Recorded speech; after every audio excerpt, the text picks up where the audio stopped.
È stata investita sulle strisce pedonali in mattinata alle 8 in viale Sanremo a Villaggio dei Fiori a Spinea. Una bimba di 10 anni è finita al pronto soccorso, per lei fortunatamente solo un doloroso ematoma e tanta paura. Con lei, al momento dell'incidente, c'era il padre che non è riuscito a segnarsi la targa del fuggitivo. Il pirata della strada ha ingranato la prima e ha fatto perdere le proprie tracce. Sono in corso le ricerche da parte delle forze dell'ordine. Doveva essere un semplice lifting, ma si è trasformato in un incubo per una signora cinquantenne di origine austriaca che risiede nel San Donatese, dove ha sposato un imprenditore.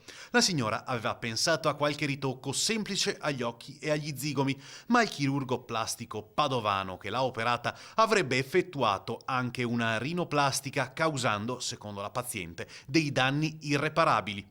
Ora la donna ha chiesto tramite il suo legale un risarcimento di 500.000 euro. Il chirurgo, che ha sempre negato ogni responsabilità, sembra intenzionata a garantire un ristoro con il sistema della mediazione.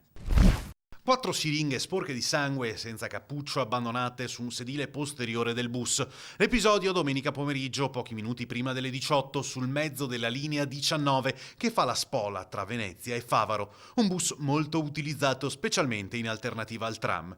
L'autobus era arrivato da Favaro e aveva raggiunto Piazzale Roma.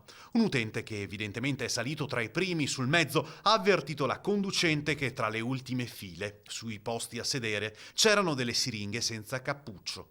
L'autista è andata a vedere e ha deciso di far smontare chi si trovava a bordo. Dopo aver fatto scendere i passeggeri, come fa sapere a CTV, ha contattato immediatamente la centrale operativa e ha cambiato l'autobus.